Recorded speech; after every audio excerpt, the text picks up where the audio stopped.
सत साहेब। बंदी छोड़ पूर्ण ब्रह्म परमात्मा परम पूज्य पिताजी सदगुरु रामपाल जी के चरणों में दास भाग्येश का कोटि कोटि दंडवत प्रणाम। बंदी छोड़ सदगुरु रामपाल जी की कृपा से ज्ञान यज्ञ मुक्ति बोध का पठन। सभी भाई बहनों को दास का प्यार भरा सत साहेब।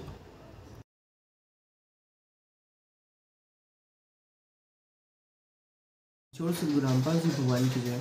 हम लोग ज्ञान यज्ञ कर रहे हैं, मुक्ति बोध पढ़ रहे हैं और पारक के अंक सरलार्थ हम पेज नंबर 172 पे हैं। हमने यहाँ पर कबीर सागर के अध्याय सुल्तान बोध का सारांश लगभग यहाँ पर क्या कर लिया था, पूरा कर लिया था, जिस प्रकार से सदगुरु रामपाल जी भगवान ने यहाँ पर लिखा हुआ था। अब हम आगे देख रहे हैं, पारक के अंक सरलार्थ चल रहा है पेज नंबर 172 से उसी के आगे पारक के अंक की नंबर वाणी 37 से लेकर 41, 37 से लेकर 41 तक। 9 लख नानक नाद में 10 लख गोरख तीर, लाख दत्त संगी सदा चरणों चरच कबीर। 9 लख नानक नाद में 10 लख गोरख पास, अंत संत पे पद में मिले कोटि तेरे दास। रामानंद से लक्ष्य गुरु त्यारे शिष्य के भाई, चेलों की गिनती नहीं पद में रहे समाये। खोजी खालिक में मिले ज्ञानी के उपदेश, सदगुरु पीर कबीर हैं सबका हो उपदेश। गौरवासा और गरुड़ स्यों कीना ज्ञान समोद, अरब रामायण मुख कहीं वाल्मीकि को शोध।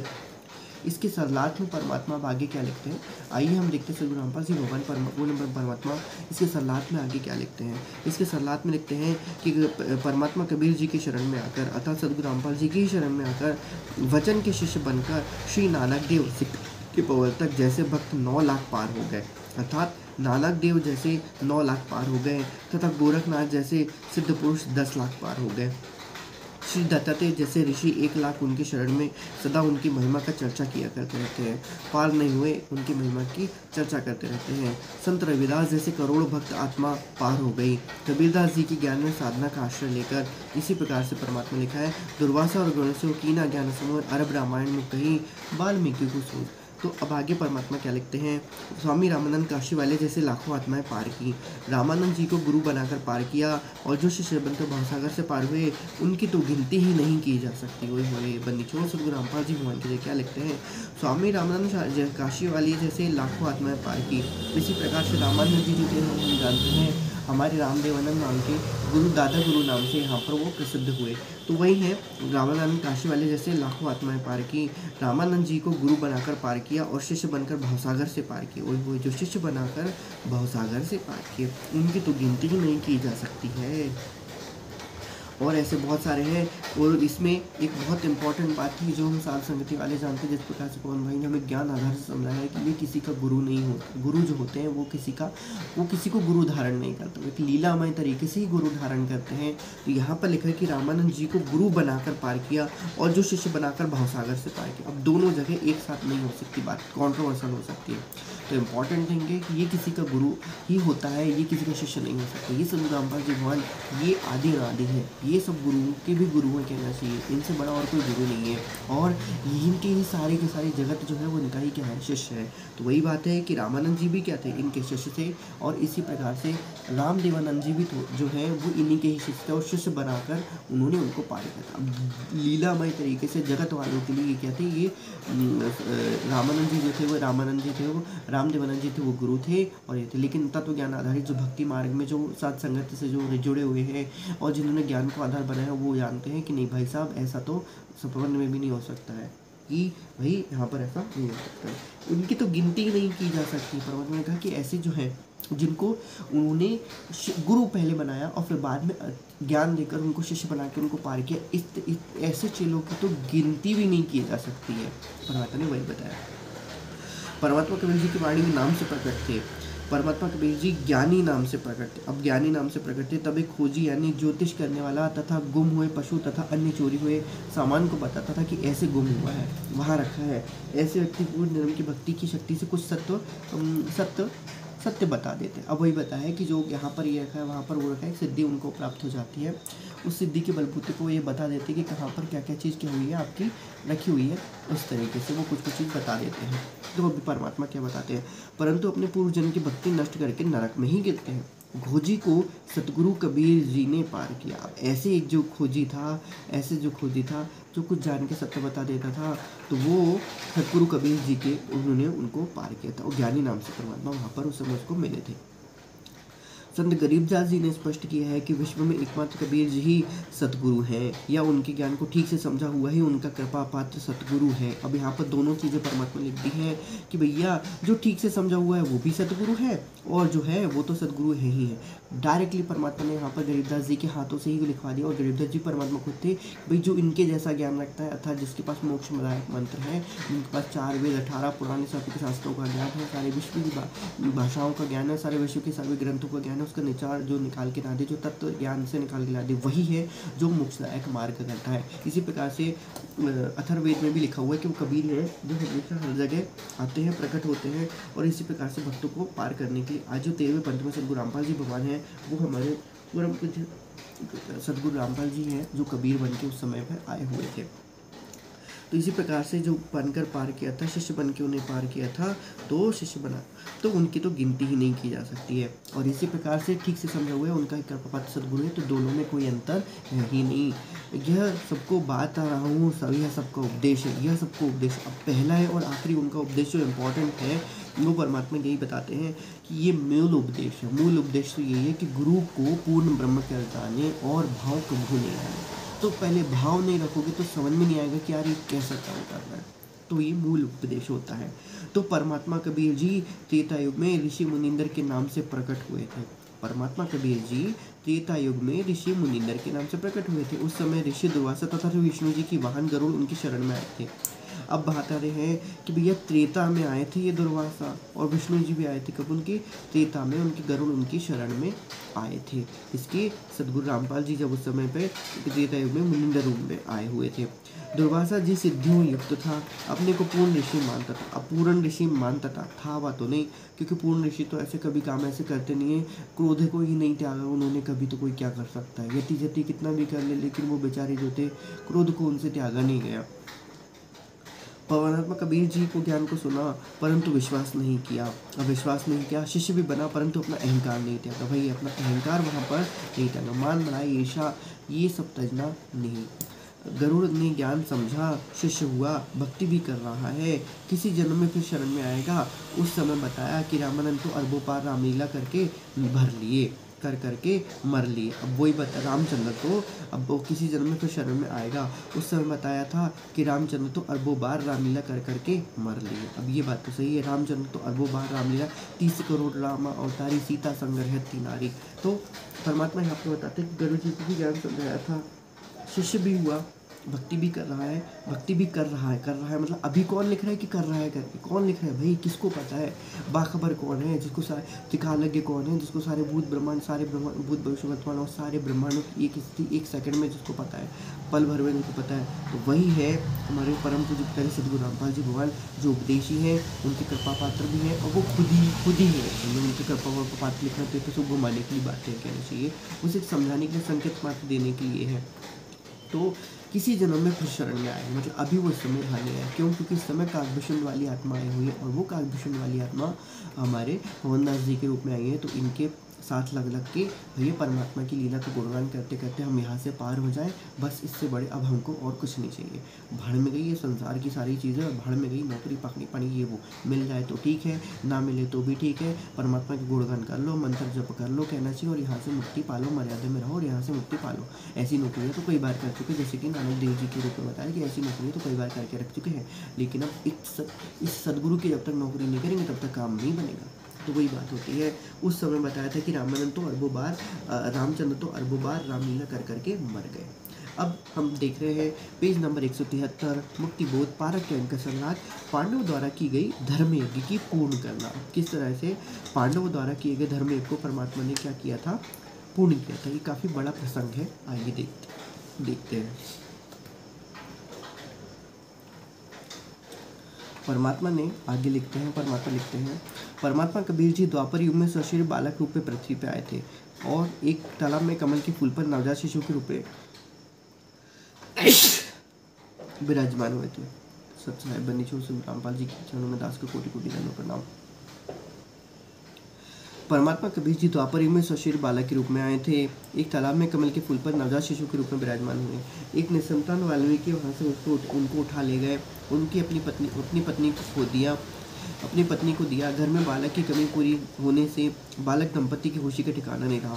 बालक जब 5-7 वर्ष का हुआ तो आध्यात्मिक ज्ञान बताने लगा। 5-7 वर्ष का हुआ तो आध्यात्मिक ज्ञान बताने लगा। ये परमात्मा की इंपॉर्टेंट बहुत लीला होती है जो 4 युग में एक बार वो अपने वेदों में लिखे अनुसार, जो उन्होंने वेदों को विधान बताया उसके अनुसार वो आते हैं यहाँ पर। तब किसी ने उनके ज्ञान को स्वीकार नहीं किया। उसी तरीके से जिस प्रकार कलयुग में भी उनके ज्ञान को तुरंत स्वीकार किसी ने नहीं किया। एक वाल्मीकि सुदर्शन उनका शिष्य हुआ। अब उस समय परमात्मा बताते कि एक ही सुदर्शन हुआ था उनका, वाल्मीकि नाम का एक ही शिष्य हुआ था, उनका शिष्य हुआ। उसे सतलोक के दर्शन करवाए। तब वह पूर्ण रूप से समझ गया कि करुणामय, अर्थात कबीर जी का नाम उस समय वहाँ पर करुणामय रखा गया था, जो स्वयं पूर्ण परमात्मा है। सुदर्शन भक्त उस क्षेत्र में प्रसिद्ध थे क्योंकि पाखंड रहित साधना करते थे। अब सुदर्शन जी भक्त जो थे उस क्षेत्र में प्रसिद्ध थे क्योंकि वे ही पाखंड रहित साधना करते थे, दिन रात भक्ति में लीन रहते थे। महाभारत के युद्ध के बाद पांडवों ने श्री कृष्ण के सानिध्य में एक धर्म यज्ञ करी थी, जो परमात्मा कबीर जी ने सुदर्शन का रूप बनाकर संपूर्ण की थी। संपूर्ण कथा इस प्रकार है। संत गरीदास जी की वाणी में कई अंगों में थोड़ा लिखा गया। उन सब अंगों की वाणियों को इकट्ठी करके सतलाद किया जा रहा है। बंदी छोड़ सतगुरु रामपाल जी भगवान की कृपा। देखिए परमात्मा ने हमको कितने अच्छे तरीके से मुक्ति बोध में कितने इंपॉर्टेंट तरीके से सारे जो वह जंगल था उसको मिला मुलों की ना वो सब इकट्ठा करके सामने ला के देखे कि लो भाई लोग, ये जंगलों में इतनी सारी फल फूल यहाँ पर अलग अलग जगह पर रखे हुए हैं, लो तुम आओ और उसको चखो करके। अब वो कोई ज्ञानहीन व्यक्ति ही होगा, मूर्ख ही व्यक्ति होगा, या जिसने ये नहीं पढ़ा। हमारे सदगुरु के कर कमल से लिखी हुई इस स्पेशल मुक्ति बोध को तो उन्होंने नहीं पढ़ा, तो वो तो बहुत वो होगा करके, क्योंकि इसमें सब कुछ चीज़ परमात्मा ने सब कुछ निचोड़ रख दिया।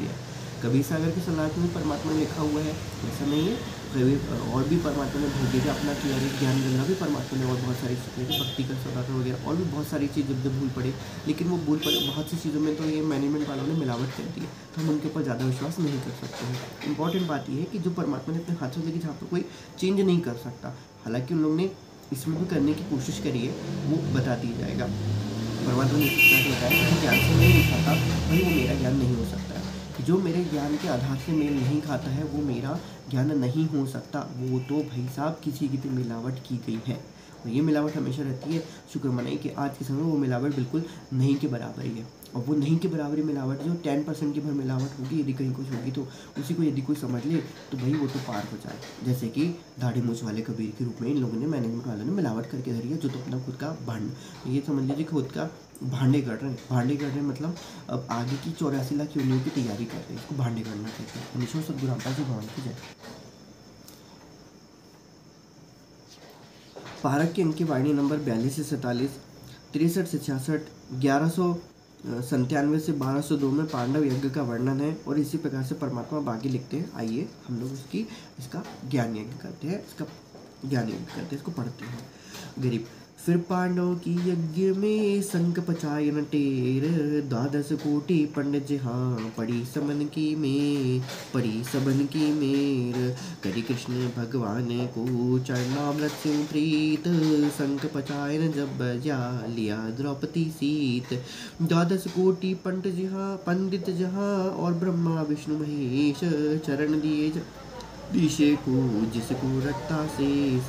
वाल्मीकि के बाल सब 3 लोक नहीं नाही तीनों लोक, सुनर मुनि जन कृष्ण सुधी पंडो पाई पोष। 100 करोड़ बाणी कही पहले चोले चाव, दूजे चोले कृष्ण को लिए साध के पाव। कथा रामायण रस भरी आगम अगम अगाध, वाल्मीकि के चरण को सभी चर्चे साध। वाल्मीकि बैकुंठ परी स्वर्ग लगाई लात, संक पचायन धूर्त है गण गंधर्व ऋषि मात। स्वर्ग पताल के देव स्वर्ग लोक के देवता, किन्हीं न पूर्या नाद, सुपथ सिंहासन बैठे थे बाजा अगम अगाध। पंडित द्वादश कोटि थे सहदे से सुरबीन, सहस 88 देव में कोई न पद में लीन। बाजा शंख स्वर्ग सुन्या 14 भवन उचार, 33 तत नाला कीने न पाया पार। इंद्र भय है धर्म से यज्ञ आदि गादि, शंख बजाए न जदि बजे पंच 81 साध। अभी 1197 की वाणी आ गई इसलिए अलग है। सुपच संक सब करत है नीच जाति विष चूक, पौमी बिगसी स्वर्ग सब खिले ज पर्वत रूंख। कनी कनी बंजा कन्नी कन्नी बाजा सब सुनिया, पंच टेर क्यों दीन द्रौपदी के दुर्भाव है तास भय मुस्कीन। करी द्रौपदी दिल मंजना सुपच चरण धोपी धोए, बाजे शंख सर्व कला रहे आवाजम गोए। द्रौपदी चरणामृत लिए सुपच शंख नहीं कीन, बाजा शंख शंख धुनी गण गंधर्व ल्योलीन। सुनी शंख की टेर जिन हृदय भाव विश्वास, जूनी संकट ना पड़े घोसी गर्भ ना त्रास। साच के अंक की वाणी 27। भक्त शिरोमणि बाल्मीकि पूरी पचायन नाद, पांडव यज्ञ में एक उपाया साध। अब अचला के अंक की वाणी नंबर 97 से 116 में भी पांडव यज्ञ का वर्णन है। आइए परमात्मा के कर कमलों से, उन्होंने शुभ कर्मों से, पवित्र कर कमलों से जो लिखा है, आइए हम उसका पठन करते हैं, उसका हम ज्ञान करते हैं। पांचों पांडव संग हैं छठे कृष्ण मुरारी, चलिए हमरी यज्ञ में समृत सिरजनहार। पंडो यज्ञ श्वेग में सदगुरु किया प्यान, पांचों पांडव संग चले और छठा भगवान। अब पांचों पांडव संग चले और छठा भगवान तो सिर्फ सदगुरु रामपाल जी हो सकते हैं। पांडव यज्ञ श्वेग में बाल्मीकि की देह, शंख पचाए न बाजियाँ राख्या नहीं संदेह। सुपच रूप धरि आइया सदगुरु पुरुष कबीर, तीन लोक की मेदनी सुंदर मुनि जन भीर। सुपच रूप धरि आइया सब देवन के देव सदगुरु रामपाल जी भगवान पूर्ण ब्रह्म परमात्मा। कृष्ण चंद्र पग धोइया करितास की सेव, सहस 88 ऋषि जहाँ तय देवा 33 कोटि। शंख न बाजा तास ते रहे चरण में लोटी। पंडित द्वादश कोटि हैं और 84 सिद्ध, शंख न बाजा तास ते पिए मान का मध्य होए। सबको मान बड़ा ईर्ष्या, वहाँ पर क्या करी थी, भांग पी रखी थी सबने, मान बड़ा ईर्ष्या की। सुपच रूप को देखी कर द्रौपदी मानी शंख, जान गए जगदीश गुरु बाजत नाही शंख। 56 भोग संजोग करी कीने पंच गिरास, द्रौपदी के दिल दुई है नहीं दृढ़ विश्वास। जिसके दृढ़ विश्वास ही नहीं है भाई साहब, क्या कर सकते हैं। पांचों पांडव यज्ञ करी कल्प वृक्ष की छाही, द्रौपदी दिल बंक है कण कण बाजा नाही। सुंदर मुनिजन यज्ञ में त्रैलोकी के भूप, सुपच यज्ञ में आइया नित बेचत है सूप। 56 भोग न भोगिया कीने पंच गिरास, खड़ी द्रौपदी उन्मुनी हरदम घालत श्वास। बोले कृष्ण महाबली क्यों बाजा नहीं शंख, जान राय जगदीश गुरु काढ़त है मन बंक। द्रौपदी दिल को साफ करी चरण कमल से उलाए, बाल्मीकि के बाल सम त्रिलोकी नहीं पाए। ओए ये वाल्मीकि सदगुरु रामपाल जी के बाल के समान भी ये त्रिलोकी उसमें कभी आ ही नहीं सकती। इसलिए हम लोग कहते हैं, परमात्मा ने हमको बताया, हमें ज्ञान दिया है कि भाई साहब हम रोज़ की रोज़ सदगुरु साहिब के जो परमात्मा ने हमको जो नियम दिए हैं उसको हम पढ़ते हैं कि भैया जिसके अधरूम पर सकल पसारा ऐसा पूर्ण ब्रह्मांड, जाके अधरूम पर सकल पसारा। सकल पसारा का अर्थ है कि सतलोक और सतलोक के नीचे की सारी सृष्टि जितनी भी अनंत कोटि ब्रह्मांड है, और जो 16 पुत्र हैं उनके कहना चाहिए उनके अलग अलग द्वीप है, उनके अलग अलग मानसरोवर, एक कॉमन मानसरोवर है। अक्षर पुरुष का जितना 7 संख्य ब्रह्मांडों का लोक है अक्षर पुरुष है। अकाल है, काल के 21 ब्रह्मांडों का जो लोक है उसमें जो जितने भी जीव जंतु हैं जो भी है, ये सारे के सारे हमारे पूर्ण ब्रह्म परमात्मा के एक रूम कूप के बराबर में भी समा नहीं सकते। उसमें भी बहुत सारी जगह खाली बची। तो जाके अधरूम पर सकल पसारा ऐसा पूर्ण ब्रह्म हमारा। वाल्मीकि के बाल सम त्रिलोकी नहीं पाए, चरण कमल को धोए कर ले द्रौपदी प्रसाद, अंतर सीना साफ हुए जाके सकल अपराध, बाजा शंख सुभान गति कण कण भई आवाज, स्वर्ग लोक में बाजी सुनी स्वर्ग लोक बानी सुनी, त्रिलोकी में गाज, शरण कबीर जो गहे टूटे जम की बंद, बंदी छोड़ अनादि है सतगुरु कृपा सिंध, बंदी छोड़ आवाज होगा कीजिए। चरण कबीर जो गहे टूटे यम की बंद, बंदी छोड़ अनादि है सतगुरु कृपा सिंधु है, ये कृपा के सिंधु है। वही मन में मैल आ जाता है तो वही उसके चरण, ये जो हमारे पास ये जो दिया है परमात्मा ने भैया, इसको इनका वर्णन नहीं किया जा सकता। इसको पी लो। परमात्मा कहते हैं कि अंतर का दिल जो है धेरा जो है वो आपका अंतर दिल धेरा वो क्या हो जाएगा, साफ हो जाएगा। तो वही बताते हैं परमात्मा कि शरण कबीर जो गहे टूटे यम की बंद, बंदी छोड़ा ना दी है सतगुरु को अपनी वाणी आप ही गाए, क्योंकि और कोई गाने में तो समर्थ है ही नहीं कि भाई साहब अपनी वाणी परमात्मा खुद ही गा सकते, क्योंकि उसके अलावा किसी को पता ही नहीं कि परमात्मा कब क्या लीला कर रहा होता है, कब कहाँ पे किस रूप में आया है, वो किस रूप में लीला कर दे, वो जीव और काल और किसी और की बस की बात नहीं है। अरे भाई साहब यदि कहा जाए तो सतलोक में भी जब हम लोग थे तभी हमारे बस की बात नहीं थी समझ पाना कि जय परमात्मा से हम गिर गए थे करना चाहिए। तो वो तो छोड़ दो कि शरण कबीर जो गहे टूटे यम की बंद, बंदी छोड़ा ना दी है सतगुरु कृपा से। पंडो यज्ञ स्वेग में आए नजर निहाल, जमराजा की बंदी में खलहल पर कमाल, ब्रह्म परायण परम पद सुबच रूप धरि आए, वाल्मीकि का नाम धर बंदी छुटाए जाए, जे विद्रवाने साजही जुगन जुगन कबीर जगदीश, 33 कोटि छुटाइया जदि तोरे भज बीस।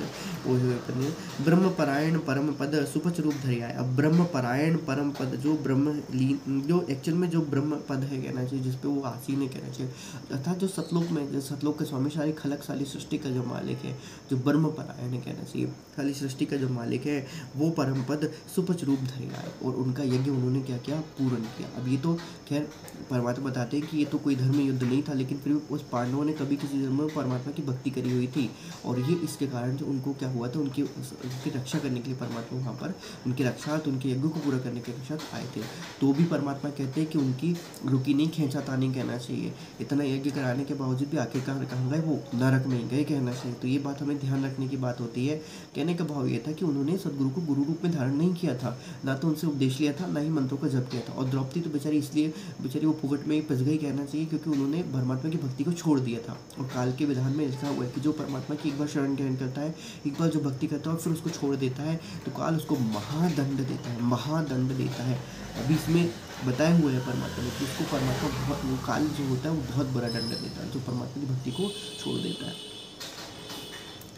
ये विद्वान साझा ही जुगन जुगन जगमन के जगह 33 कोटि छुड़ाया जगत तोरे भुज बीस। ठीक है, भुज बीस जदि तोरे भुज बीस, 33 कोटि छुड़ाई। अब यहाँ पर 116 में परमात्मा ने लिखा है कि वही जगदीश है जिन्होंने कहना चाहिए रामचंद्र की सहायता करी थी कहना चाहिए, और 33 कोटि देवताओं के बंध छुड़वाया था, और 20 भुजा था तो रावण को वहाँ पर उन्होंने मरवाया था।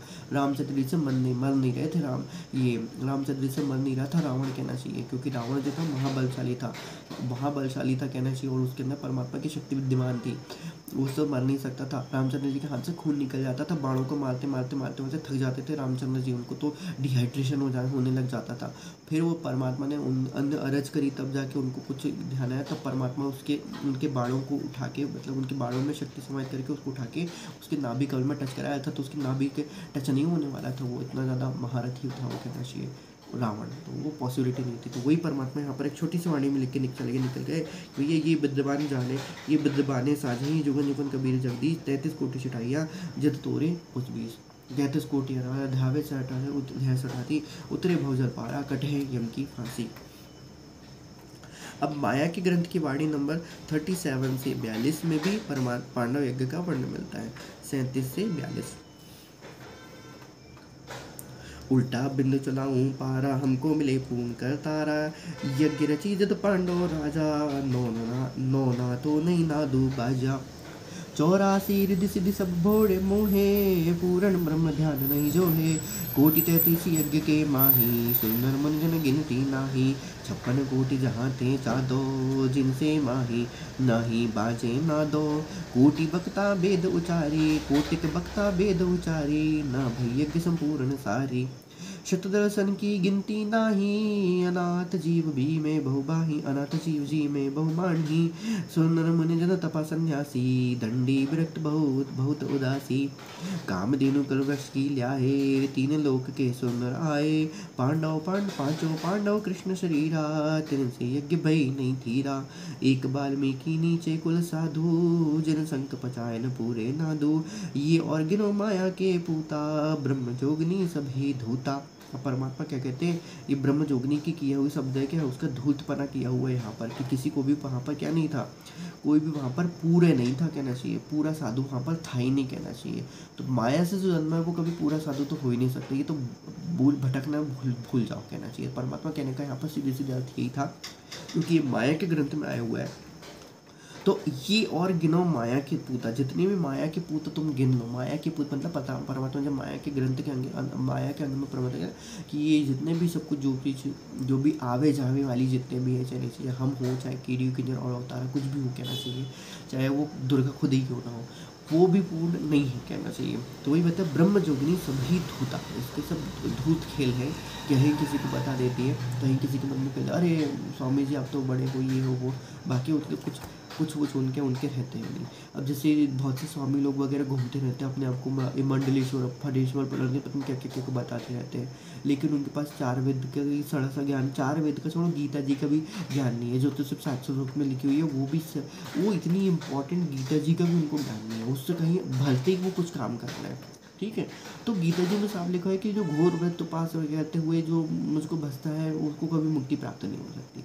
और ये जो होते हैं ये घोर व्रतों को भी इंपॉर्टेंट करते कि नहीं हमने फलानी स्वान है कि ये करी, हम तो डंडा लेके चल रहे, हम तो ये करके चल रहे, वो चल के हम तो एक टाइम भोजन करते हैं। कि गीता जी के पूरे विधान के पूरा उलट में ही ये काम करते हैं। तो वही बात है कि जो ब्रह्म जोगनी से जो पैदा हुआ है ये और गिनो माया के पूता कोई भी नहीं है, सबके सब धूर्त है, सबके सब धूत पंडा है। एक्चुअल रियलिटी में कोई वहाँ पर साधु नहीं है, वहाँ पर कोई भी पूर्ण संत हो ही नहीं सकता। हम और आप भी भली साध संगति करते हैं भाई साहब, लेकिन हम कोई साध भी नहीं है, ना तो हम किसी की संगति भी नहीं कर सकते। वो तो परमात्मा की देन है कि परमात्मा वहाँ पर सूक्ष्म रूप में विराजमान होते हैं, इसलिए वहाँ पर वो साध संगति हो जाती है। यहाँ पर भी परमात्मा सूक्ष्म रूप में विद्यमान है, इसलिए भाई साहब घर में बैठ के पढ़ो, घर में पूजा बैठ के करोगे तो भी वहाँ पर साध संगति हो जाएगी। साध मिले 7.5 होंगे, और सबसे बड़ा साध तो पूर्ण परमात्मा होता है। आप बोलते जाइए, परमात्मा वहाँ पर सूक्ष्म रूप में क्या कर लेगा, सुन लेगा आपकी बातें। ऐसा तो हो ही नहीं सकता कि परमात्मा तक नहीं है कि चीटी पायल बाजिल है, साहिब सुनता है सब है। चीटी के पैर में भी यदि किसी पायल पहनी है वो भी बज रही है ना, तो भी परमात्मा क्या होता है, सुन लेता है। तो भाई आप और हम तो इंसान हैं, हम तो उनको जानते हैं, परखते हैं, देखते हैं, उनको मानते हैं, उनको सूक्ष्म रूप में हमारे साथ में मानते हैं, तो वो हमारी क्यों नहीं सुनेगा। मनीषों सदगुरु रामपाल जी भगवान की जाए। अब राग अरेल के शब्द में पानी नंबर 35 और वाणी नंबर 5 से 15, राग बिलावल शब्द से 22, वाणी नंबर 2 से 8, राग आसवारी शब्द नंबर 13, वाणी नंबर 10, राग विनोद शब्द नंबर 9, वाणी नंबर 4 से 7 में पांडव यज्ञ विषय में वर्णन है। परमात्मा किस तरीके से राग अरेल में लिखते हैं। 87 देव कोटि 33 रे, ब्रह्मा विष्णु महेश सुधा जगदीश रे। इंद्र वरुण कुबेर जहाँ धर्म राय हैं, अनंत कोटि सुर संत सुजाग्यो पाए हैं। पंडित 12 कोटि विप्र सहदेव से, खेबट बिना जहाज कहो कौन खेब से। जहाँ पुंडरीक पराशुर नारद व्यास रे, गोरख दत्त दिगंबर और दुर्वास रे। जहाँ मारकंडे पिप्पलादि रूमी ऋषि रे, कपिल मुनि जग माहि न बाज्या शंकरे। 9 योगेश्वर निर्भय काक बिसुंड रे, जहाँ 52 गादी जनक भगत अति प्रचंड रे। जहाँ सुखदेव दुपहलाद भक्ति के खम्भ रे। यज्ञ रची कृष्ण देव की आरंभ रे। बचा सुपच का शंख स्वर्ग में धुनी सुनी। गण गंधर्व गलतान सकल ज्ञानी गुनी। वाल्मीकि के शंख गूलिए सुरमांत रे। गोपति सुता के दिल में आई भ्रांति रे। कणि कणि बज्या शंख गई शंख स्वर्ग भई सैल रे। पंडो ताप विध्वंस भय सब बद फैल रे। ऐसा चरज कीन दीन के शिर धरी। हरि हाँ महबूब कहता दास गरीब। धनी नर कबीर हरि। बंदी छोड़ सतगुरु रामपाल जी महाराज की बहुत इंपॉर्टेंट वाणी थी। राग अलील में परमात्मा ये बता दिया कि वहाँ पर कौन कौन आया था।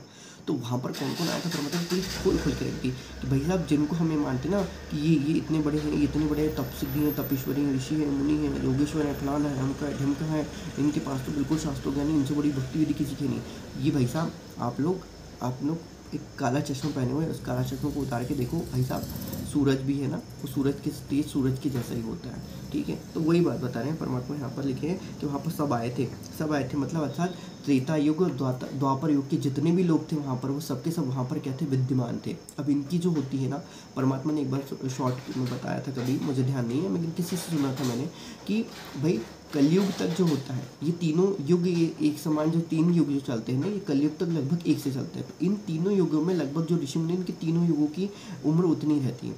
लेकिन कलयुग आते आते कहना चाहिए, कलयुग में ये सारे देवता जो होते हैं वो यहाँ से छोड़ के कहाँ चल जाते हैं, वापस स्वर्ग में चल जाते हैं। और परमात्मा ने एक बार बताया कि तुमको लगता है कि ये जो सब घटनाएं हुई थी वो इस धरती पे हो सकती हैं। परमात्मा कहते हैं कि पॉसिबिलिटी नहीं है, कहना चाहिए ये सारी की सारी घटनाएं जो हैं वो कहाँ पर हुई थी, वो स्वर्ग में हुई थी।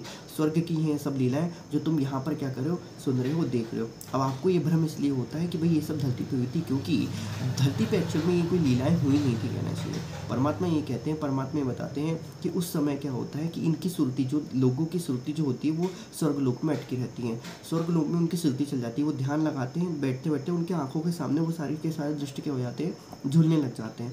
इस प्रकार से उन्होंने क्या किया है, यहाँ पर धरती लोक में हर एक जगह पे, एक एक जगह पे क्या करके रखा है, वहाँ पर उनका एक मॉन्यूमेंट बना के रखा है, एक यादगार बना के रखा है कि नहीं यार वहाँ पर ऐसा है तो हम लोग यहाँ पर क्या करते हैं, बनाते हैं। जैसे कि अभी सिंपल सी आती है, बहुत न्यूज़ में खबर आती है कि उसकी तर्ज पे यहाँ पर ये फलाना मंदिर बनाया जाएगा करके।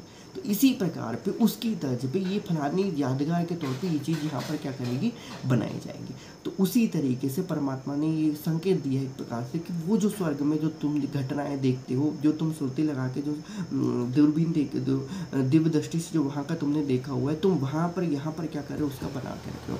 तो यहाँ पर तो कोई भी चीज़ नहीं, इसलिए परमात्मा कहते हैं तीरथ व्रत और सब पूजा गुरु बिंदाता उन्होंने, तुम कितने भी तीरथ कर दो तो एक्चुअल में वहाँ पर तो कुछ है ही नहीं, वो तो सिर्फ यादगार मात्र है। अब परमात्मा की लीला अपरंपार है, परमात्मा कब संकेतों में क्या कहेगा ये तो बहुत मुश्किल की बात है भैया। आप समझने वाला समझ आता है, नहीं समझने वाला तो भैया जाओ जाके क्या करो पर।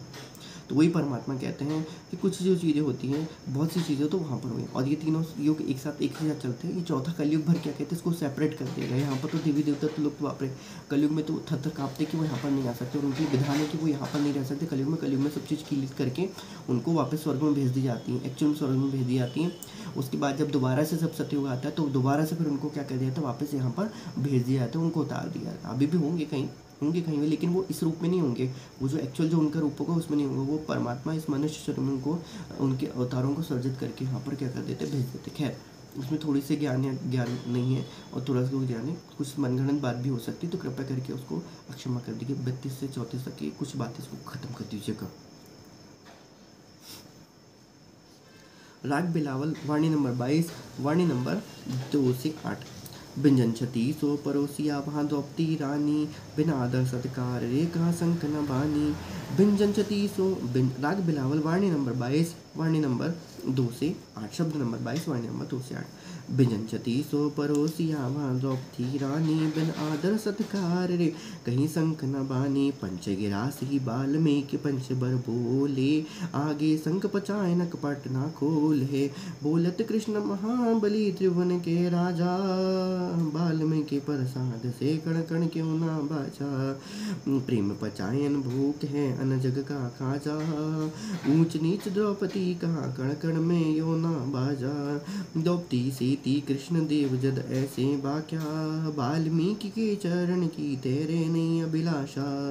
वाल्मीकि के चरण की लय द्रौपदी धारा, शंख पचायन बाजिया कण कण झनकारा।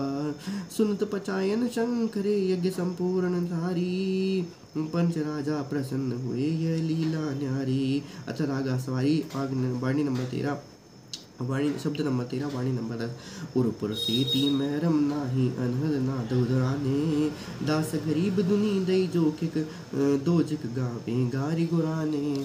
अब आगे परमात्मा वाणी विनोद राग विनोद शब्द नंबर 9, वाणी नंबर 4 से 7 में भी लिखते हैं। कोटि वैष्णो गए रे पंडित द्वादश कोटि, वाल्मीकि चरण की रे रही जग में लोड़ी।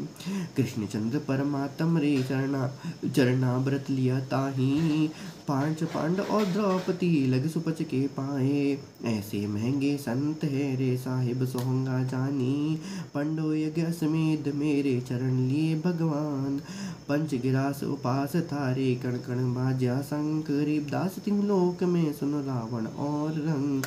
निचोड़ शब्द भगवान के राग विनोद, इसकी राग दास को नहीं आती है, परमात्मा कृपा करे दास को ये राग समझाने की कृपा करे। हे शब्द स्वरूपी साहिब राम, दास को ये राग समझाने की कृपा करे।